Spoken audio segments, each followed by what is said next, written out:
तो dear students, आज हम आपको इलेक्ट्रिक डायपोल का थर्ड पॉइंट पढ़ाएंगे। इलेक्ट्रिक डायपोल के कारण जो इलेक्ट्रिक फील्ड इंटेंसिटी मेजर करने की बात हुई है, एक एक्सियल पोजीशन पर, एक नॉन एक्सियल पोजीशन पर और एक एट एनी गिवन पॉइंट पर।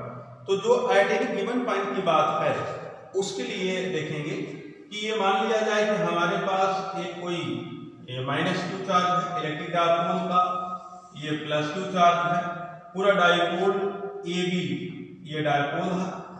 पॉइंट ए पर डायपोल का इलेक्ट्रिक डायपोल का -q चार्ज है, पॉइंट बी पर इलेक्ट्रिक डायपोल का +q चार्ज है।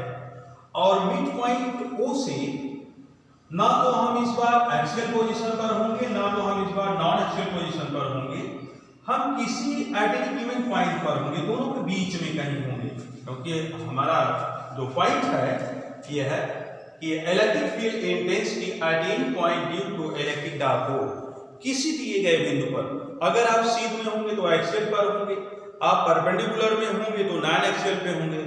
इस बार ना तो हम स्टेट पोजीशन पे दोनों के सीध में होंगे और ना तो परपेंडिकुलर होंगे, हम बीच में कहीं पर जाकर electric field intensity electric dipole के कारण मेजर करेंगे।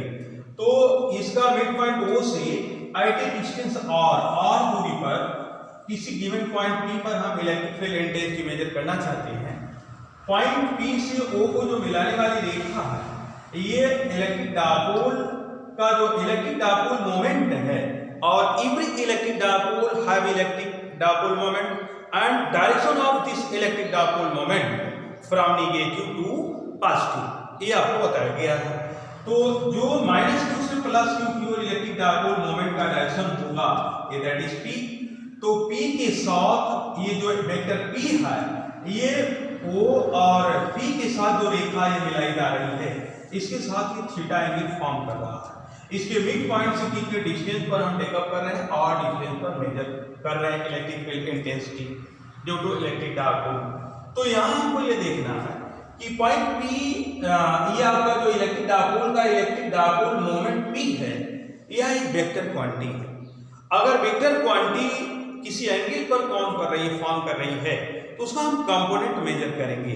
तो इस स्थिति में ये देखेंगे कि इस रेखा के साथ जो ये वेक्टर क्वांटिटी है P, ये थीटा एंगल फॉर्म कर रही है, तो ये वेक्टर है। और इस रेखा के साथ, जिस रेखा के साथ कोण एंगल फॉर्म होता है, वह रेखा इसके लिए आधार बेस का काम करती है।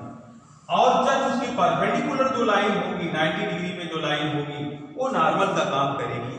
इसका मतलब इलेक्ट्रिक डायपोल मोमेंट P का जो कंपोनेंट होगा, इस रेखा के डायरेक्शन में O से P को मिलाने वाली रेखा के डायरेक्शन में इसका कंपोनेंट बेस के साथ होगा, ये कंपोनेंट होगा P cos थीटा। और जस्ट इसके परपेंडिकुलर जो कंपोनेंट होगा, वो कंपोनेंट होगा P sin थीटा।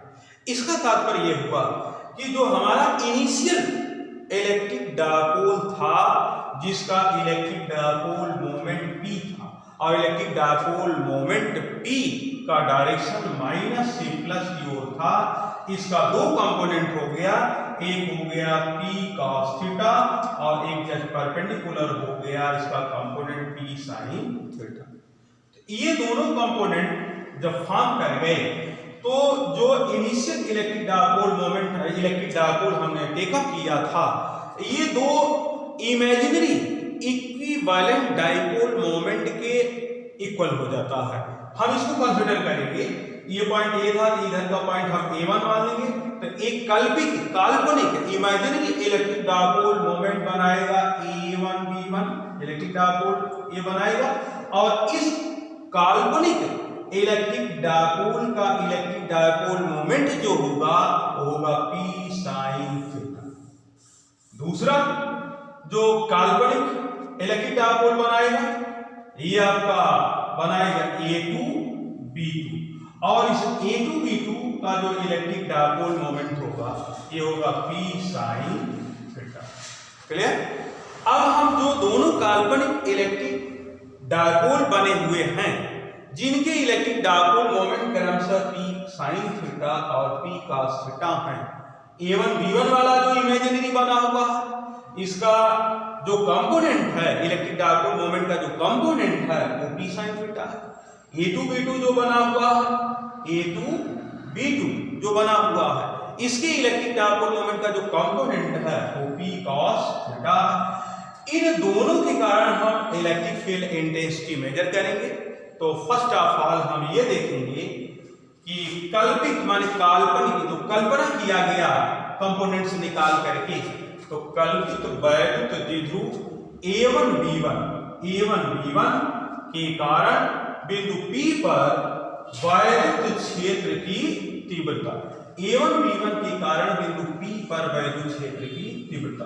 तो जो imaginary electric dipole A1 B1 बना है, इसके लिए बिंदु P, point P non axial position पे टेकअप है। जैसे ये हो गया, ये आपका हो गया इमेजिनरी A1 B1, और डिटरमाइंड पॉइंट जो P हो गया, और डिटरमाइंड पॉइंट इसके मिड पॉइंट से जस्ट परपेंडिकुलर है, और जस्ट परपेंडिकुलर है तो उस नॉन एक्सियल पोजीशन पे होगा।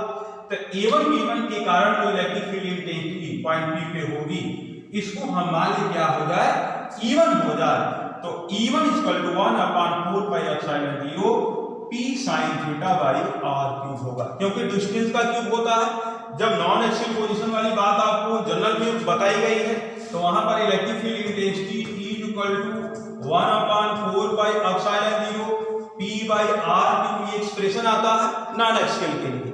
तो यहाँ पर अब इसका जो अपना प्रभाव है इमेजिनरी A1 B1 वाले का, ये प्रभाव इसका कंपोनेंट है वो P sin थीटा है, तो P की जगह पर क्या आएगा, P sin थीटा। और इसके लिए ये नॉन एक्सियल पर है, तो इसका जो E1 का डायरेक्शन होगा, पिछले लेक्चर में आपने ये देखा था कि नॉन एक्सियल पर जो डायरेक्शन होता है पॉजिटिव टू नेगेटिव होता है। तो A1 B1 के पैरेलल ये पॉजिटिव टू नेगेटिव, ये डायरेक्शन ऑफ E1 शो करेगा। क्लियर?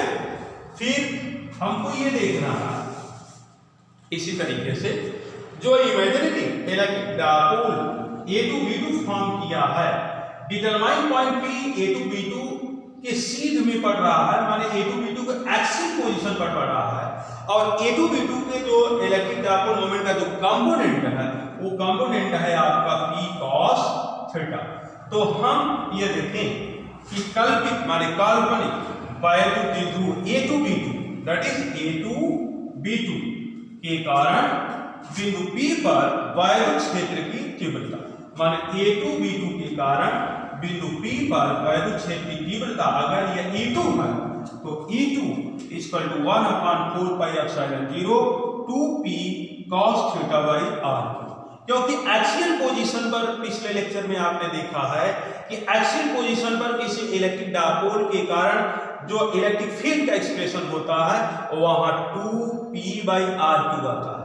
तो ये P cos थीटा तो कंपोनेंट इसका है एक्सियल पोजीशन को, और 2 आता है फार्मूले में, तो आपको मिल जाएगा ये 1/4 pi epsilon 0 2P cos theta by r³। ये दोनों डायरेक्शन हो गए E1 और E2 का, और E1 और E2 ये दोनों एक दूसरे से परपेंडिकुलर, ये 90 डिग्री पर काम कर रहे हैं।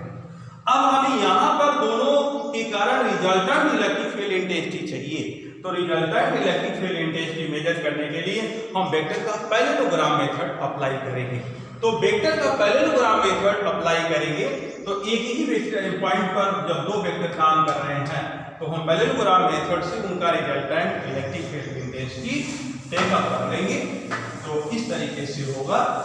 तो नेक्स्ट आप यह देखेंगे electric field intensity of the electric dipole at point P। तो आगे आप देखेंगे रिजल्टेंट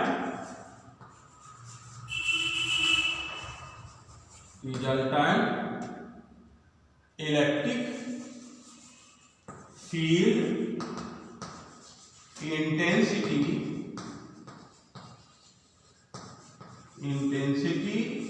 एट पॉइंट P। तो वेक्टर का पैरेललोग्राम मेथड लगाएंगे। पैरेललोग्राम मेथड में E is equal to root of E1 square plus E2 square plus 2 E1 E2 cos 90, क्योंकि दोनों के बीच में एंगल कितना फॉर्म करेगा 90, और cos 90 कितना होगा cos 90 0। तो आपको मिलेगा E इज इक्वल टू ये root of E1 square plus E2 square, that is expression number 3। अब हम एक्सप्रेशन नंबर 1 और 2 में E1 और E2 की वैल्यू आपको दे चुके हैं, जो आप नोट कर लिए होंगे। तो नेक्स्ट देखेंगे फ्रॉम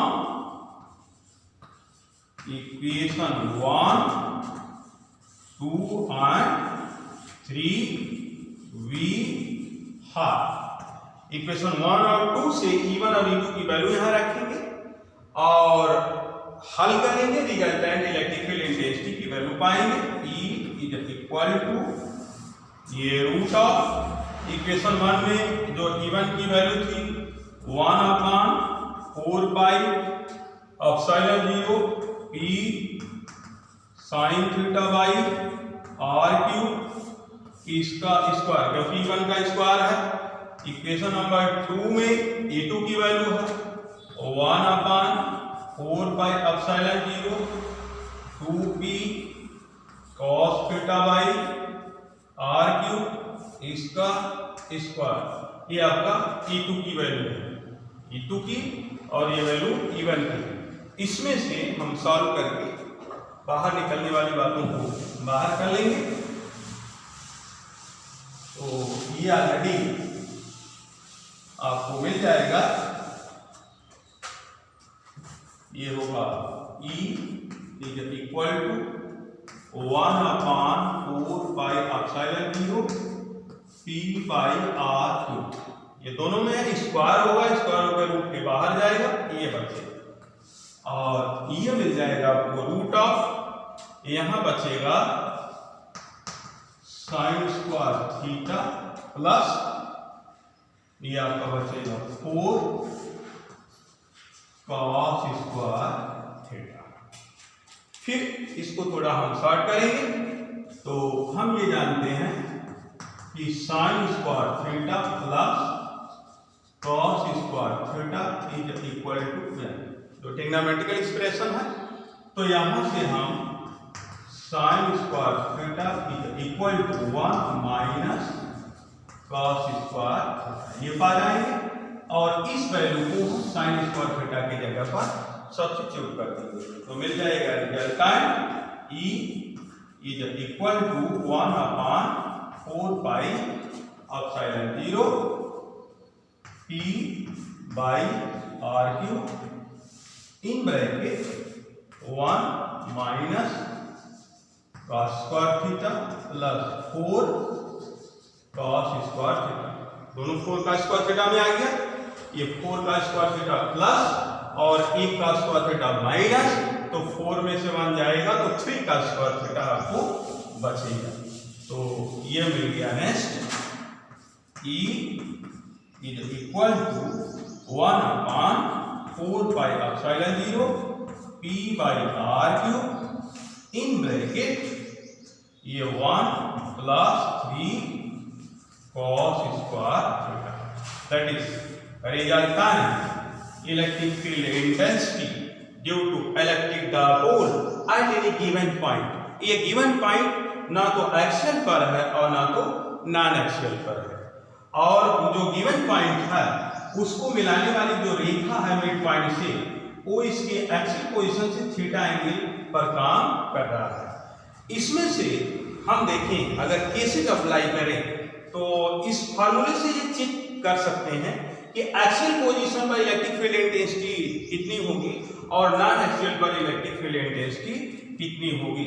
इसमें हम केसेस अप्लाई करें, केसेस तो केस फर्स्ट हम इस पे लगा दें if theta is equal to 0, theta equal to 0 means theta को आपने क्या किया समाप्त कर दिया, थीटा इक्वल टू 0 माने ये थीटा 0, और जो भी थीटा इक्वल टू 0 होगा क्यों ही ये पॉइंट आपका एक्सियल पर चला जाएगा, और जब वो पॉइंट आपका एक्सियल पर चला जाएगा ऐसे तो एक्सियल वाला फार्मूला मिलना चाहिए। तो इस फार्मूला से हम चेक कर लेते हैं, देन आपको E is equal to 1/4 pi epsilon 0 P by r cube in bracket 1 plus 3 cos square 0, क्योंकि जब आप थीटा का 0 केस लगा दिए तो एक्सियल पे चले गए, पूरा पॉइंट ये लेकर के एक्सियल पर आ गए। तो उस स्थिति में cos 0 कितना होगा आपका 1 और 1 में 3 का गुणा होगा कितना 3, तो रिजल्ट कितना देगा, रिजल्ट ये देगा 1/4 pi epsilon 0 p by r cube in bracket 4, ये 3 और 1 4, क्योंकि cos 0 की वैल्यू 1 और 4 बाहर आएगा, यहाँ क्या बनेगा 2, तो रिजल्ट आपको जो मिलेगा वो ये मिलेगा। एक्सियल पोजीशन पर जब आप चले गए तो उस समय का जो रिजल्ट होगा E is equal to 1/4 pi epsilon 0, ये 4 का 2 बाहर होगा और मिलेगा 2p बाई r क्यूब। ये एक्सियल वाली केस लग गई, तो एक्सियल वाला फार्मूला मिल गया। फिर दूसरी केस हम अप्लाई करें नॉन एक्सियल वाला, तो नॉन एक्सियल का जो केस होगा वो ये स्थिति बनाएगा, जैसे case number second, if theta is equal to 90, theta is equal to 90 means इसको धीरे धीरे आप क्या करें, ये सीधा करें, ये थीटा 90 हो जाएगा, डिटरमाइन पॉइंट जो आइडेंटिटी पॉइंट था ये नॉन एक्सियल पर चला जाएगा, ऐसे थीटा इक्वल टू क्या हो गया 90 हो गया, तो थीटा 90 हो गया, then E is equal to 1/4 pi epsilon 0 p by r cube in bracket 1 plus 3 cos square 90, और cos 90 की वैल्यू कितनी 0, तो ये एक्सप्रेशन आपको मिल जाएगा E is equal to 1/4 pi epsilon 0 p by r cube, ये 0 हो जाएगा, 1 बच जाएगा, ये मिल गया इलेक्ट्रिक फील्ड इंटेंसिटी इस केस में। तो दोनों फार्मूले जब हम थीटा बराबर 0 करते हैं तो एक्सियल पोजीशन पर चले जाते हैं, अच्छी स्थिति में चले जाते हैं, तो अच्छी स्थिति वाला फार्मूला हमको मिल जाता है इलेक्ट्रिक डायपोल का, इलेक्ट्रिक फील्ड इंटेंसिटी का, और जब हम थीटा बराबर 90 करते हैं तो ये हमारा ये ऐसे जाके खड़ा हो जाता है, तो हम नॉन एक्सियल पोजीशन पर चले जाते हैं, तो नॉन एक्सियल पोजीशन वाला फार्मूला हमको टेकअप हो जाता है। इसका मतलब ये हुआ कि जो एट एनी पॉइंट वाला फार्मूला हमको मिला हुआ है जनरल फार्मूला, ये वो आपका अपनी जगह पर एकदम सही है, 1/4 pi epsilon 0 p by r cube in bracket 1 plus 3 cos square theta. इससे केस लगा के एक्सियल और नॉन एक्सियल वाला हम देख सकते हैं। एक बात और आती है इसमें कि जैसे जो रिजल्टेंट इलेक्ट्रिक फील्ड इंटेंसिटी का फार्मूला आपको ये मिला हुआ है, तो ये रिजल्टेंट का भी तो कोई ना कोई डायरेक्शन होगा यहाँ, तो रिजल्टेंट इस तरीके से पास आउट कर रहा, ये रिजल्टेंट हो गया E, और इसको मान लें E2 के साथ कितना कोण बना रहा है, E2 के साथ ही ये हाई कोण बना रहा है, तो इस स्थिति में हम रिजल्टेंट का अगर डायरेक्शन निकालें तो रिजल्टेंट का डायरेक्शन निकालने के लिए ये टेकअप होगा कि if phi is the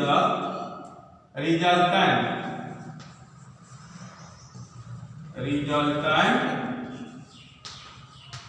direction from E2, अगर E2 के साथ रिजल्टेंट इलेक्ट्रिक फील्ड इंटेंसिटी जो E है इसका जो डायरेक्शन कितना है, ये एंगल बनाया हाई बनाया, तो देन हमें मिल जाएगा ये time phi is equal to normal by base, ये एंगल बनेगा तो ये बेस होगा, ये नॉर्मल होगा, और ये क्या होगा, ये बेस होगा, तो normal by base that is E1 by E2, और E1 और E2 की नोन है वैल्यू हमारे पास, तो ये मिल गया time phi is equal to E1 की वैल्यू कितनी है 1/4 pi epsilon 0 p sine theta by r, E2 की वैल्यू कितनी है 1/4 pi epsilon 0 2p cos theta by r cube. ये E1 और E2 की वैल्यू एक्सप्रेशन नंबर 1 और 2 में पहले ही हमने दे दिया, और कैसे आया ये आपने क्लियर कर दिया। तो यहां से 1/4 पाई एप्सिलॉन 0 कैंसिल आउट, और ये P से P कैंसिल आउट, RQ से RQ कैंसिल आउट। जो बचेगा आपको ये बचेगा tan phi is equal to 1/2 sin theta by cos theta, और sin theta by cos theta क्या होगा? tan theta. तो ये मिल गया, it implies tan phi is equal to half tan theta. ये आप फाई की वैल्यू क्लियर करें तो फाई इज इक्वल टू आपको मिल गया, it implies phi is equal to tan inverse half tan theta. For competitional आपको यहां तक इस बात को समझना पड़ेगा। यहां पर दो एंगल टेकअप हुए हैं, एक थीटा और एक फाई। दोनों को क्लियर कट आप समझेंगे कि थीटा क्या है और फाई क्या है। थीटा जो एंगल है वो जो at any point determined point P में हम electric field intensity due to electric dipole measure कर रहे थे, इससे इलेक्ट्रिक डायपोल मोमेंट का जो वेक्टर था वो थीटा एंगल पर काम किया था। और फाई जो है वो इलेक्ट्रिक फील्ड इंटेंसिटी E1 और E2 के बीच का एंगल है। ये दैट इज फाई और ये दैट इज थीटा। ओके।